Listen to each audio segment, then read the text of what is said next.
남편은 마누라기 나름이야. 적당히 구슬리며 내 사람 만들어 살아야지. 조론이니 뭐니 하다가 잘못되면 말년에 개고생이야.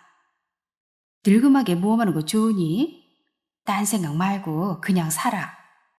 나이 들면 남자들도 여자가 된다니까. 좀 더 기다렸다가 그때 꽉 쥐고 살아. 다들 그러고 사는 거지. 경구 씨 요즘 잘 지내? 몰라. 잘했겠지 뭐. 한 번씩 단속 좀 하고 그래. 왜? 무슨 일 있어? 안녕하세요. 클라우디아입니다. 오늘은 정정화 작가의 작품 연도교의 부는 바람 준비했습니다. 구독과 좋아요 부탁드리면서 낭독 들어갑니다. 연도교의 부는 바람 정정화. 다리에 들어서기 전에는 바람이 세지 않았다. 나뭇가지에 매달린 푸른 잎이 살랑거리는 정도라 할까? 우도를 잇는 연도교에 발을 디딛고 대여섯 걸음쯤 걸어 들어가는 순간 훅 몰아치는 바람에 몸이 기우뚱한다. 바다를 가로질러 섬과 섬을 잇는 다리 위로 세상에 존재하는 바람을 다 모아놓은 듯 귓바퀴를 떼어갈 기세로 몰려든다. 누가 처음 다리를 놓기 시작했을까? 깊고 푸른 물, 길과 길, 마을과 마을을 잇는 다리는 늘어나는데 남편과 나를 이을 다리는 어디 있을까? 발 아래 까마득히 펼쳐진 에메랄드빛 바다가 아득하다. 이 다리를 무사히 건널 수 있을지. 세찬 바람에 몸의 중심이 흔들리고 정신을 차릴 수 없다. 하체가 약한 나는 다리에 힘을 주고 걷는다. 굳이 이 섬 연화도에 온 이유는 남편과의 추억이 서린 곳이어서다. 이제 우리 따로 살아요. 먼저 조론을 제안한 사람은 나였다. 자식 둘을 결혼시키고 예순이 되다 보니 그동안의 삶을 정리하고 싶었다. 더 나이 들면 아무것도 시도하기 어려울 것 같았다. 따로 살면 억눌린 삶에 활력을 불어넣을 수 있을 거라 여겼다. 긴 시간 집안의 며느리로서의 책무를 다하고 남편의 아집을 참는 건 자식들을 반드시 키우고 싶은 마음이 커서였다. 둘째가 결혼한 지 3년째. 더는 조론을 미루고 싶지 않았다.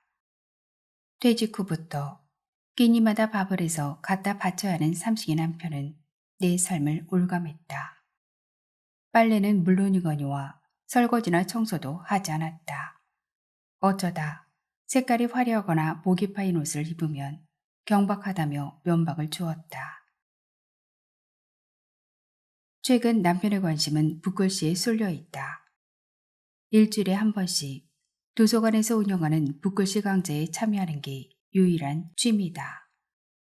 재물을 더 그럴싸하게 쓰고 싶어서라 짐작했다.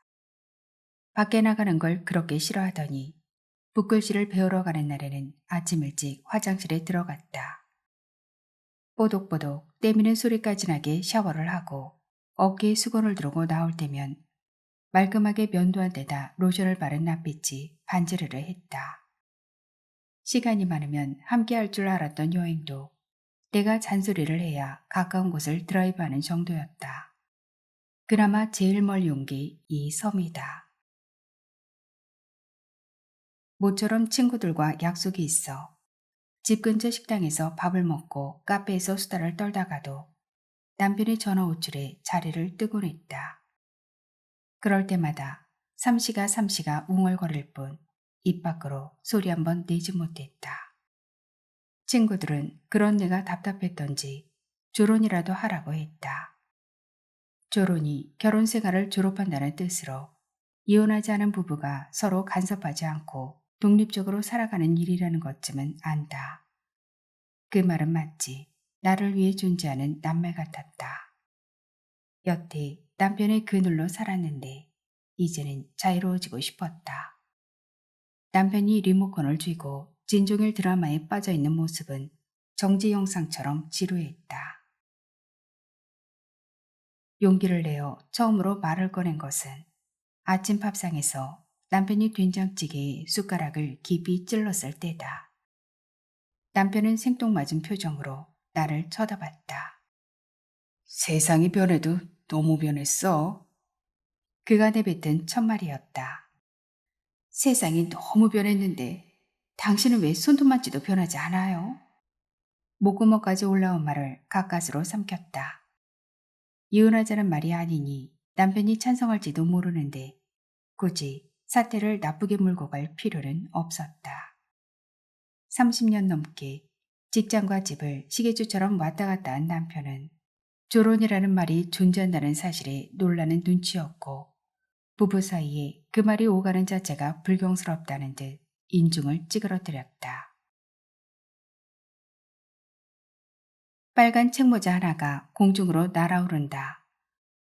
앞서 걸어가는 여자의 모자인 듯하다.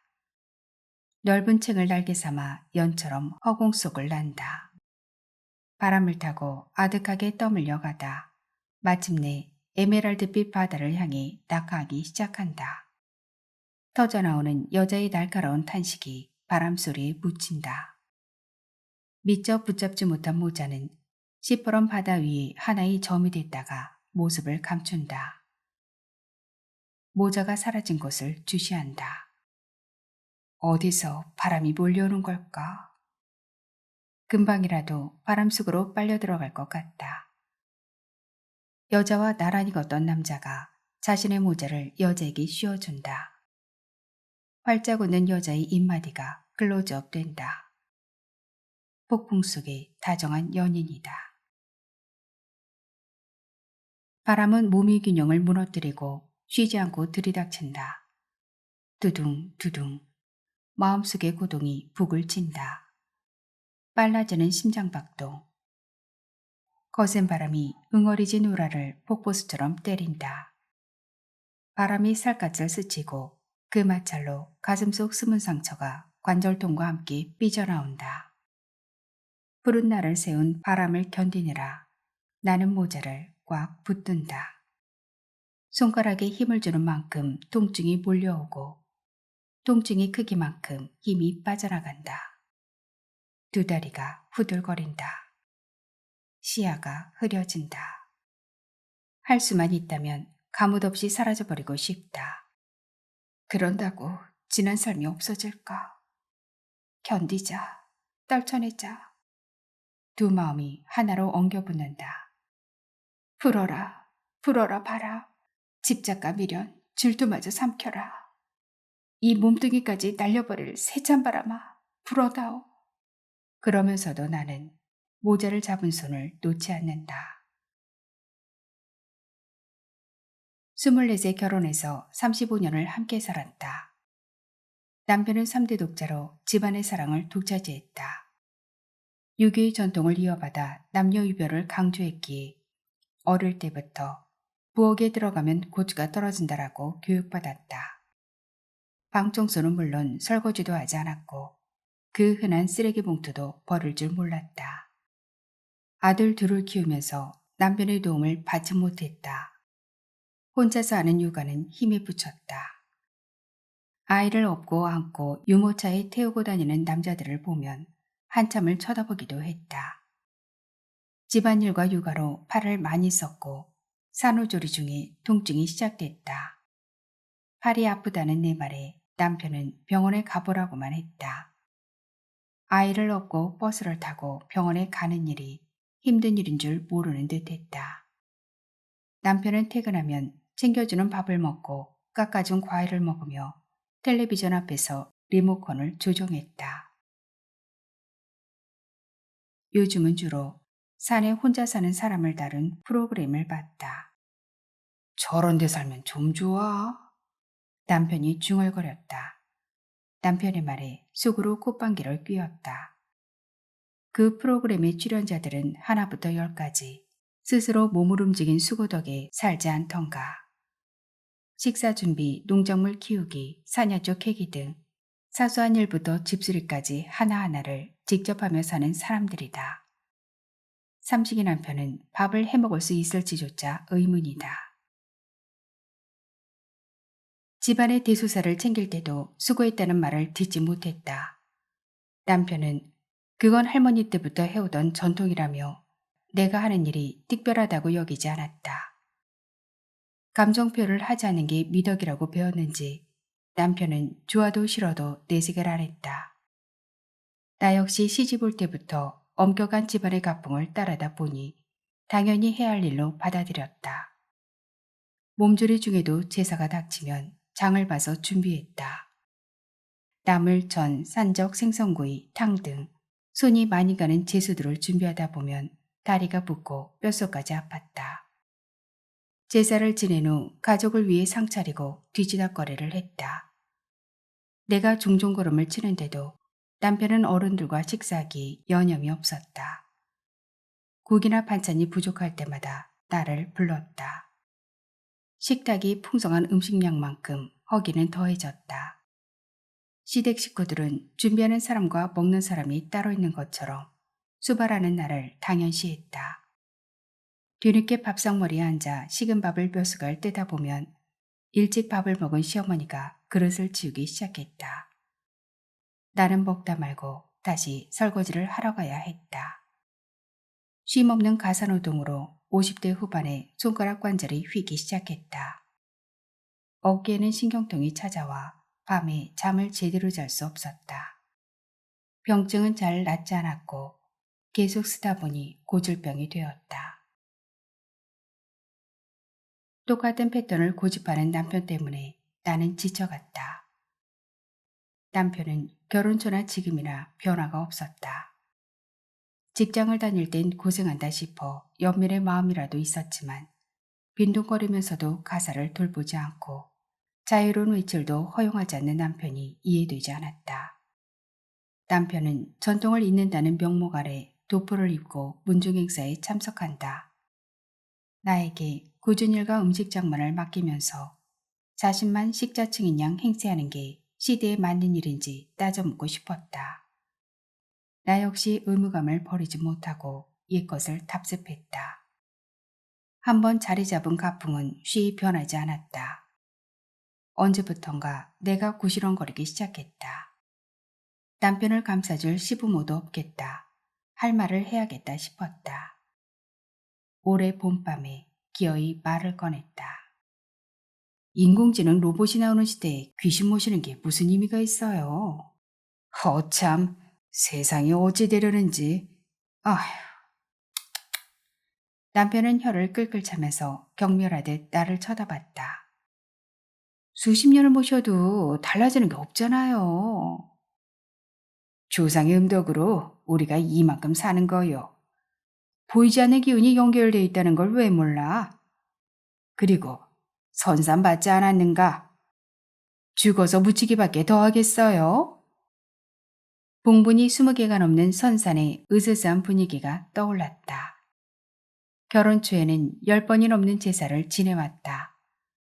결혼 20년 차에 접어들었을 때 조부모 윗대는 한꺼번에 모아서 음력 9월 9일 중양절에 제사를 지내자고 남편에게 제안했다. 남편은 안 된다고 했다. 제일 윗대 2번의 제사를 빼고는 시어머니가 유명을 달리한 날까지 1년에 9번의 제사를 지냈다. 요즘은 제사를 절반 이상 줄였어도 나이가 들어서 그런지 힘드는 건 별반 차이가 없다. 다시 한번 말했다. 부모님 제사 외에는 모아서 지내자고요. 조부모까지는 모셔야 한다고. 남편은 요지부동이었다. 몇 년 전부터 제사 음식을 주문해서 한다며 친구 명의가 제사 음식 전문집 연락처를 알려줬다. 남편은 제수에는 정성이 들어가야 한다며 하나부터 10까지 순수하게 했다. 긴 세월을 지탱해온 예법이 부질없게 느껴졌다.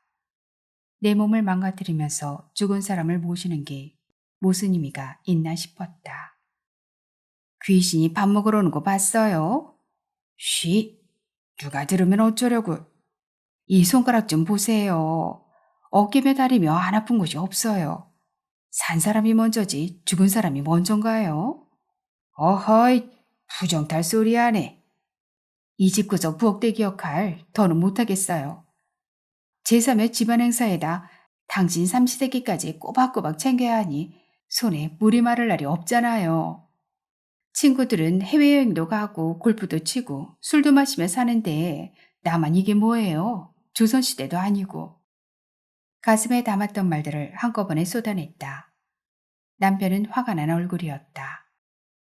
이제 당신이 알아서 해요. 한평생 제사밥을 차리고 죽어서 제사밥을 받느니 단호하게 최후통첩을 했다.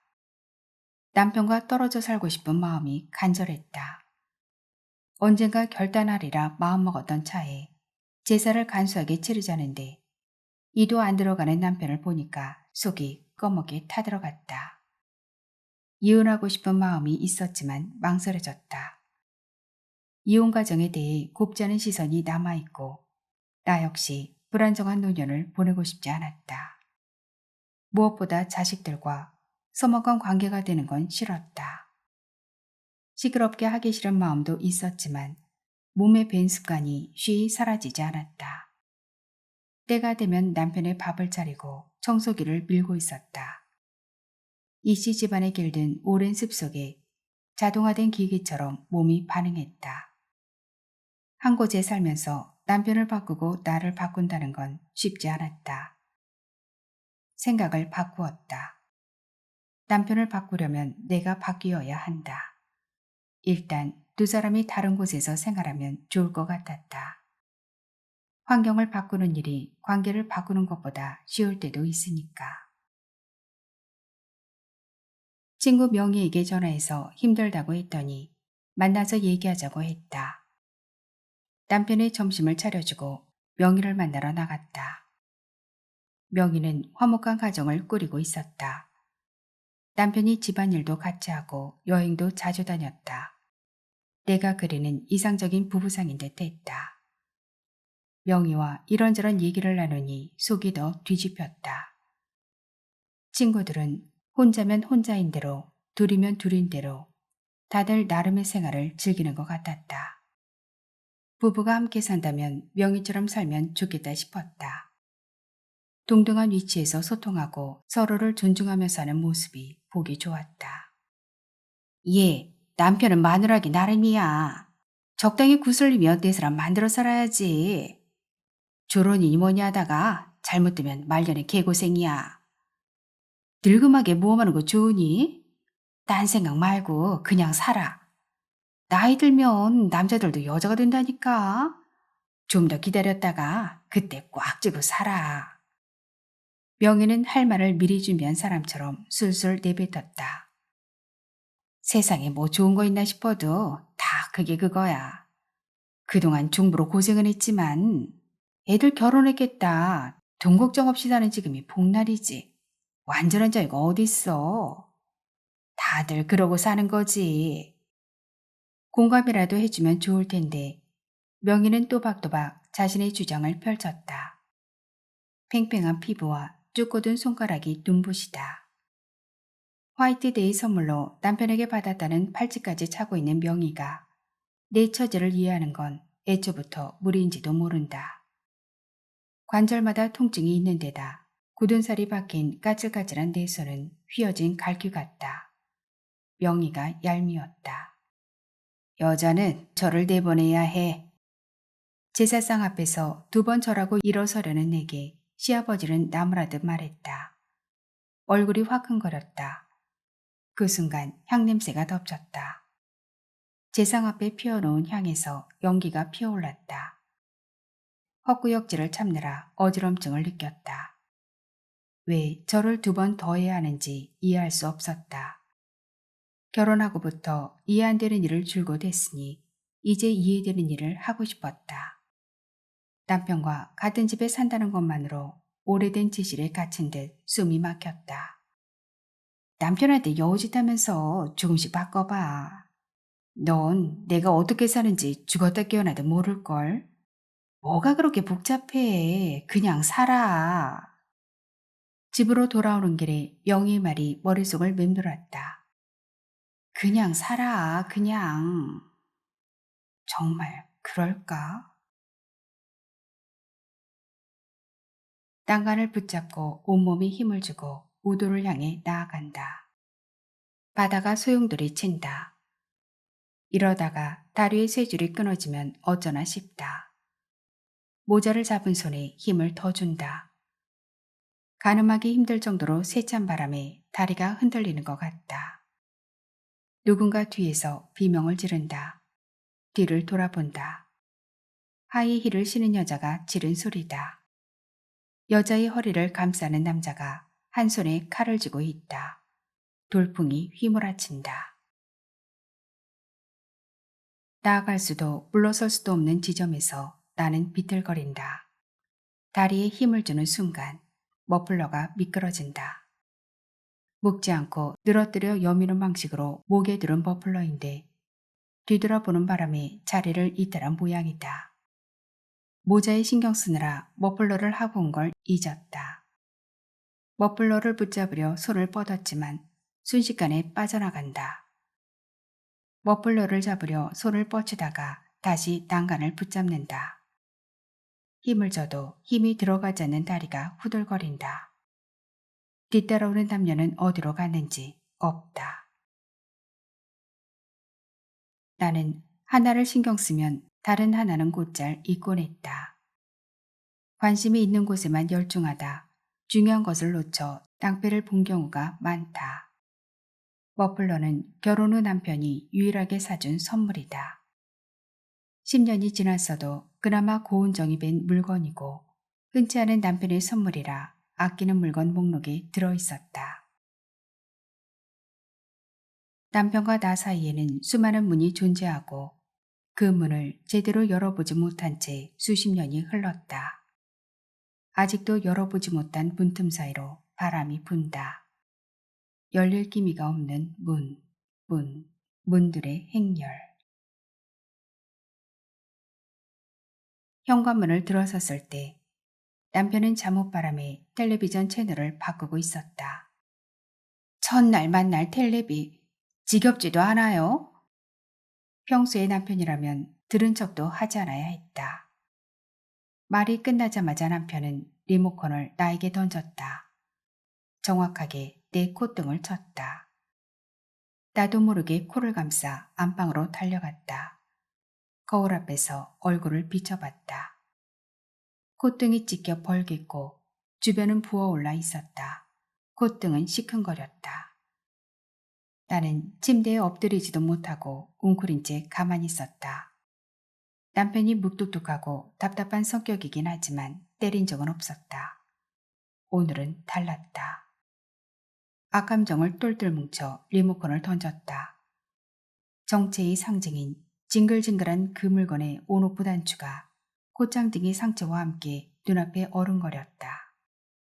코를 맞았는데 귀까지 아팠다. 남편이 방으로 들어왔다. 울고 있는 내게 다가와 어깨를 토닥였다. 미안할 때면 말없이 하는 행동이다. 이씨 집안에서 남편은 늘 옳았으므로 그에게 미안하다는 말은 금기어에 가까웠다. 남편의 손을 뿌리쳤다. 우리 결혼해요. 남편은 기가 찬다는 얼굴로 나를 바라봤다. 나는 변치 않는 그 표정을 외면했다. 수십 년 동안 같은 얼굴에 같은 생각을 마주한다는 건 참을 수 없었다. 평생 당신 뜻대로 살았으면 하나 정도는 내 손 들어줘도 되잖아요. 남편이 무표정하게 먼 곳을 본다. 무슨 생각을 무럭무럭 피워내는 걸까? 이상했다. 향을 피우지도 않았는데 남편에게서 향냄새가 났다. 속이 울렁거렸다. 남편의 모든 게 답답했다. 그의 손을 밀쳤다. 그래도 숨이 막혔다. 조론을 하겠다는 마음은 리모컨 사건으로 더욱 굳어졌다. 살다가 서로 원하면 언제든지 다시 합칠 수 있다는 내 요구와 설득에 남편도 고개를 끄덕였다. 나는 조론을 위한 준비 작업에 돌입했다. 남편은 설마하며 내가 방을 구하든 세간을 마련하든 관심을 두지 않았다. 지금이라도 늦지 않았으니 그냥 살던 대로 살자고 했다. 나는 뜻을 꺾지 않았다. 남편은 더는 말리지 않았고 자식들에게 이 사실을 알렸다. 아들은 남보기가 부끄럽다며 반대했고 딸은 찬성했다. 딸은 그동안 희생으로 충분하다며 엄마도 자유롭게 살 권리가 있다고 내 편을 들었다. 2달 동안 발품을 팔았고 그동안 생활비를 줄여 모아둔 쌈짓돈을 보태 전셋집을 구했다. 오롯이 나를 위한 삶을 살 수 있게 된 것이다. 인생의 후반기를 자유롭게 보낼 수 있으리라는 기대감에 부풀었다. 친구 서연은 결혼한 적 없는 싱글이다. 빚을 내서라도 해외여행을 다니는 유쾌한 그녀와 있으면 시간 가는 줄 몰랐다. 삶을 주도적으로 산 적이 없는 내가 졸업만큼은 스스로 실행에 옮겼다는 사실이 대견스러웠다. 작고 아담한 아파트로 이사했다. 남편에게서 해방된 첫날, 입구를 들어서는데 신발장에 여자 신발만 가득 들어있었다. 도둑 든다고 남편이 출장 갈 땐 일부러 신발장에 구두를 내어놓던 기억이 났다. 방을 들어서니 하늘색 벽지가 나를 반겼다. 천장에는 우주를 연상할 수 있는 반투명 무늬 벽지를 골랐다.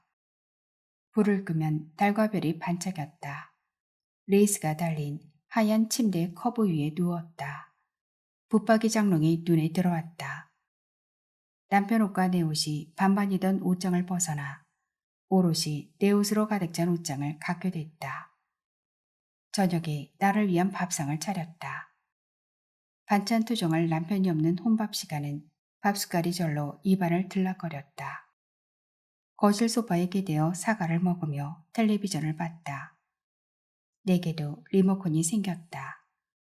손가락 끝에서 묘한 쾌감이 느껴졌다. 남편의 구속에서 벗어나 속이 시원했다. 원하던 일이었고 인생을 2번 사는 게 아니니까 이제 생각대로 사는 거다. 자유로운 삶이 존재한다는 사실이 낯설었다. 제사 음식을 하려고 종종거리지 않아도 새끼밥을 하지 않아도 늦잠을 자도 나무라는 사람이 없었다. 일상은 평화로움 그 자체였다. 이제야 헌법에 보장된 신체의 자유를 누리는 기분이었다. 남편에 맞춘 생활은 규칙적이고 부지런해야 했다. 혼자만의 생활은 달콤했고 조금 나태해졌다. 그것이 호사처럼 느껴졌다. 한편 어딘가 텅 빈 느낌이 들었다. 잃어버린 시간을 보상받으려는 듯 친구들과 만나 밥 먹고 차 마시고 드라이브를 즐겼다. 밤엔 홀로라는 사실이 쓸쓸하기도 했지만 자유가 주는 홀가분함과 바쁠 만큼은 아니었다. 바뀌지 않는 게 있다면 새벽이면 일어나 밥을 하는 습관이다. 문득 남편이 옆에 있는 듯 끼니 때가 되면 주방에서 얼쩡거리기도 했다. 시어머니 기일에는 마트에서 채소를 주워 담다가 놀란 적도 있다.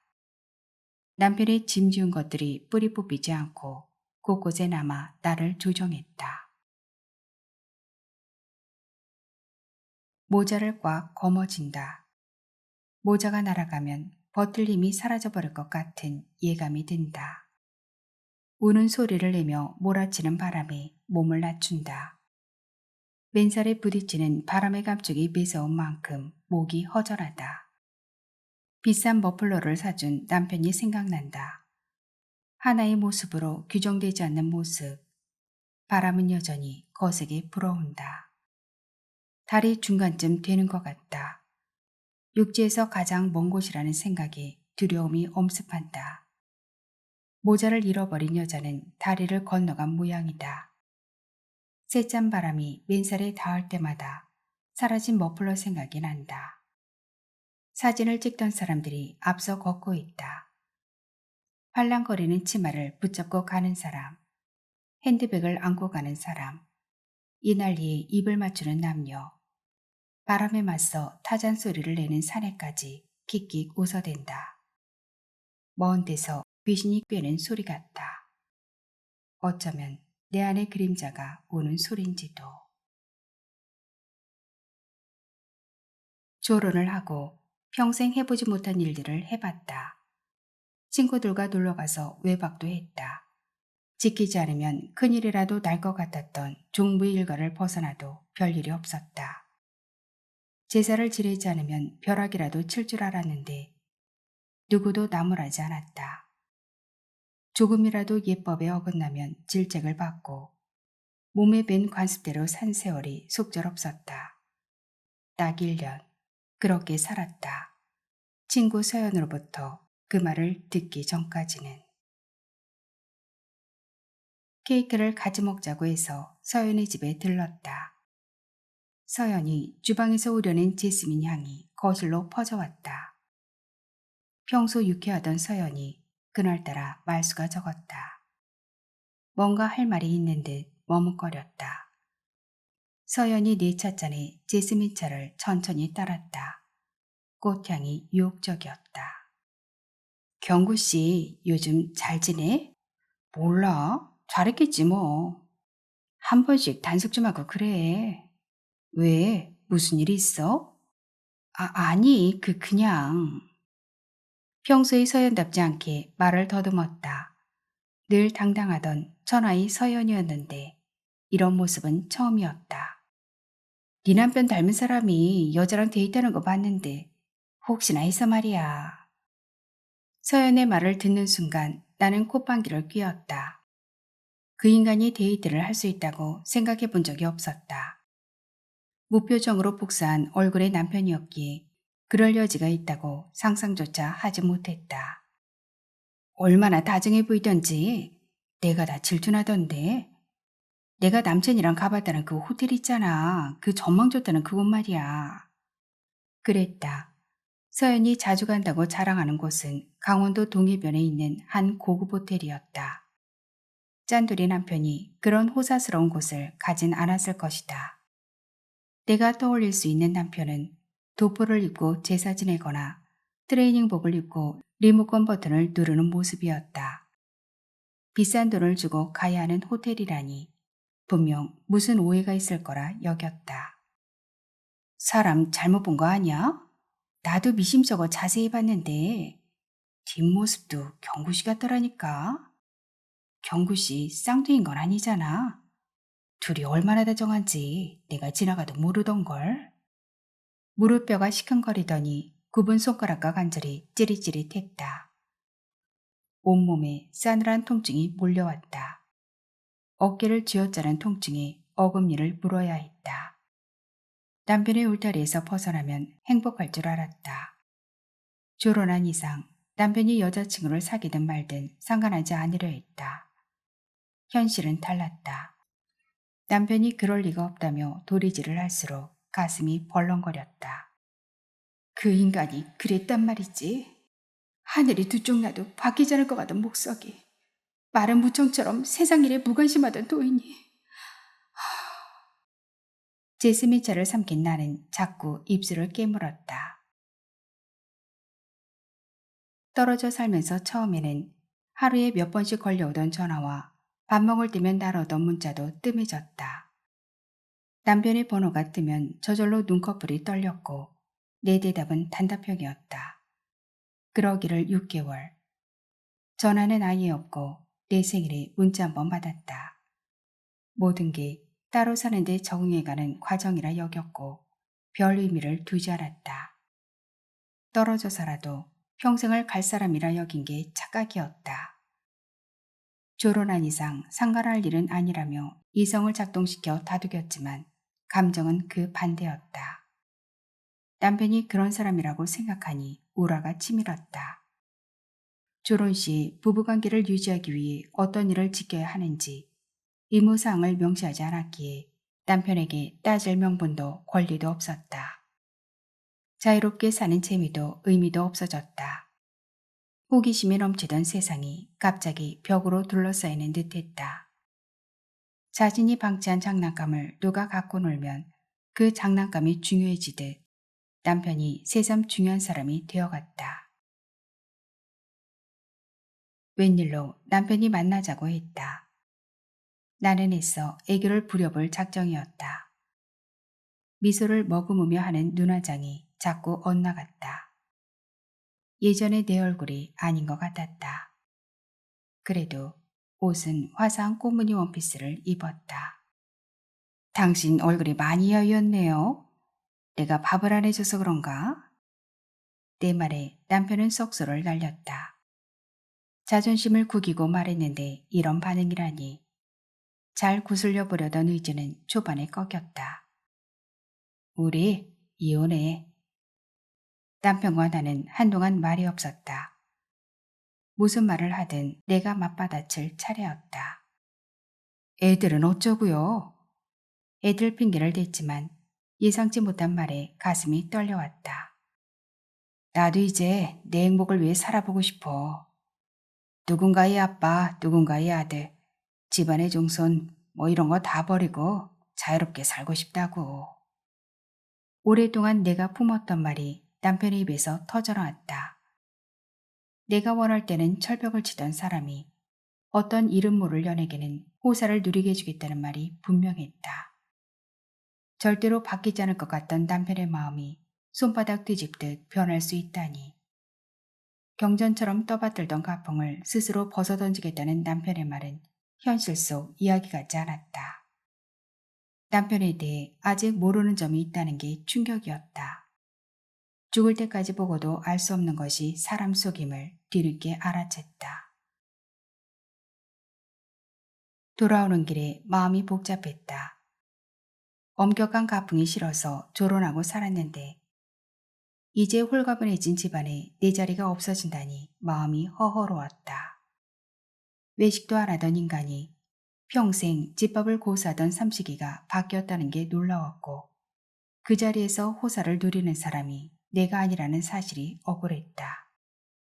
얼굴도 모르는 여자를 떠올리며 입술을 얼마나 깨물었는지 피맛이 났다. 멀리 우도의 갯바위가 보인다. 철썩이는 파도에 몸이 부서져도 고스란히 거제 물결을 견디는 갯바위가 안쓰럽다. 머지않아 연도교를 건널 수 있으리라. 연화도에서 우도까지 이어진 연도교의 높이가 아찔하다.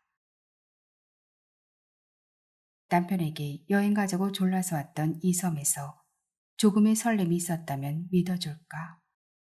아니, 설레려고 애를 썼던가. 이 다리를 지날 때 기분이 좋았던 것 같다.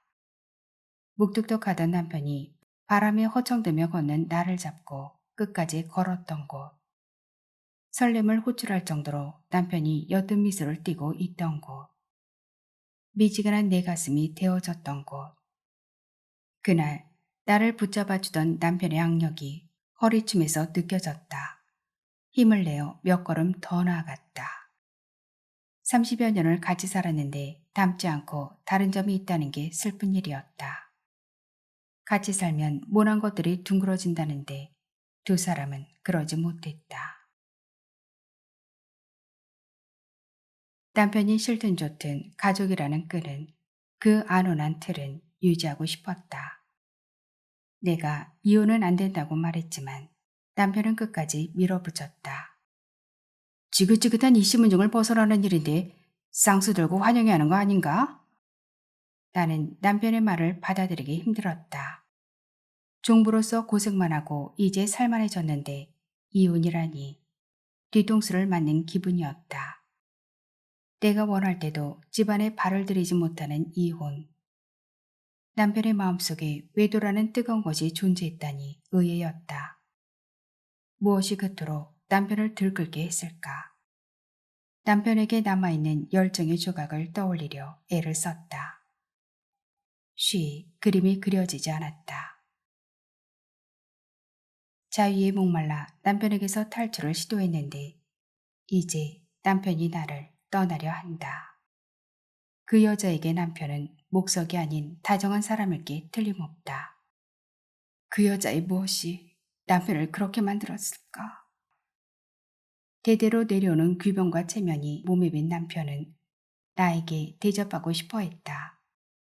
부부 사이에는 고짝된 형태의 역할이 중요했다. 이제는 남편도 모든 걸 선택할 수 있는 위치에 있다. 문중의 어른들도 대부분 돌아가시거나 나이가 들어 목소리를 내는 사람이 드물었다. 그래도 옛것을 고수하던 사람이 이혼하자고 나를 압박했다. 나는 이혼을 반대할 명분이 약했다. 조론을 선언했고 한 이불을 덮고 살지 않으니 뭐라 말할 건더기가 없었다. 이혼만은 해주지 않겠다는 결연한 의지도 남편의 앙담은 한일자 인매에 무너졌다. 조론이든 이혼이든 나에게만 권리가 있다고 여겼다. 한자리를 굳게 지키던 남편이 역으로 이혼을 요구하리라고는 눈꼽만큼도 생각해보지 않았다. 나만이 피해자라는 생각으로 살았는데 그 역도 성립한다는 말인가. 그럴 수는 없다고. 호사를 누린 사람에게 그런 특권까지는 없다고 도리지를 했다. 다시 결혼하겠다며 이혼을 요구하는 남편의 심장은 이미 그 여자가 훔쳐갔다. 딱 한 번 남편이 만나는 여자를 본 적이 있었다. 집 근처에 잠복하다시피 해서 두 사람을 봤다. 여자는 한지가 삐져나온 에코백을 들고 있었다. 붓글씨를 배우면서 만난 듯했다. 여자는 보통 키의 야윈 체형이었다. 남편의 얼굴은 상기돼 있었고 여자는 도도해 보였다. 얼굴에 묻은 작은 속눈썹을 떼어주는 폼새하며 다정하게 어깨를 감싸는 남편의 모습. 내겐 절대 하지 않던 행동이었다. 남편에게 저런 낭만 기질이 있었는지 같은 사람이 맞는 건지 눈으로 보고도 믿기지 않았다. 주변을 맴도는 향수 냄새에 정신이 혼미했다. 향 냄새가 빠져나가고 향수 냄새가 자리했다. 지긋지긋한 향 냄새가 사라졌는데 기뻐할 수 없었다. 향수 냄새는 나를 위한 것이 아니므로 애써 태어난 척을 해도 손이 떨렸다. 이혼 합의서에 두 장을 찍고 내가 먼저 나올 때는 기분이 묘했다. 원해서 조론했는데 이혼하고 나서니 길에 내버려진 느낌이었다. 형식을 중요하게 여기던 남편은 위자료를 내 통장에 미리 넣어두는 치밀함을 보였다. 조론할 때 좀 더 꼼꼼하게 계획하고 조건을 달 걸. 남편을 믿고 순진하게 조론을 했다는 후회가 밀려왔다. 조론이라는 목표에만 매달리다 거기까지 이르는 세세한 과정을 놓친 것이다. 조론하더라도 한 번씩 차를 마시며 만날 수 있을 거라는 기대는 이혼과 함께 접어야 했다. 남편은 무표정한 얼굴로 도장을 찍었다. 그 표정에는 되돌릴 수 없는 관계라는 선언이 이미 마음이 변했다는 표현이 내포돼 있었다. 두 아이를 배아파 낳은 것 외엔 내게 남은 건 구부러진 손가락과 어깨 통증이었다. 손을 보면 우울한 마음이 더해갔다. 기분이 안 좋거나 컨디션이 나쁠 때는 통증이 더 심해진다. 그날 밤 진통제를 먹고도 밤에 잠을 잘 수 없었다. 깊이 뿌리 내린 통증이 어둠을 불러모았다. 밤이 깊을수록 더해오는 통증에 새벽녘에 조금 울었다. 다리의 끝부분에 도착한다. 우도에 발을 내딛는 순간 바람의 세기가 거짓말처럼 약해진다. 바람이 납작 엎드리자 뜨뜻한 햇살이 정수리에 내리쬐다. 바람에 떠밀려 어디론가 사라질 것 같던 물상들이 일시에 정지해 각자의 자리를 지키고 있다. 나무도 풀도 구름도 정물화 속에 놓인 듯하다. 뒤돌아보니 연도교는 아무 일도 없었다는 듯 정지 화면이 되어 있다. 전의를 상실한 사람처럼 내 마음도 고요해진다. 이상하다. 그토록 맹렬하던 바람의 기세가 그 기세에 눌려 죽을 것 같은 역정이 다리 위에서만 존재한다는 게. 나는 연도교를 뒤로하고 우도에 발걸음을 내디딘다. 이 섬의 어느 곳에서 날선 바람을 만날지도 모르겠지만 이제 자유인이 됐으므로 계속해서 걸어가 볼 참이다. 소설은 여기서 끝이 납니다. 정정화 작가는 2015년 경남신문과 농민신문 신춘문예에 고양이가 사는 집 담장이 각각 당선돼 작품 활동을 시작했습니다. 소설집으로 고양이가 사는 집, 실금 하나, 나 거기 살아, 눈꽃 등이 있습니다.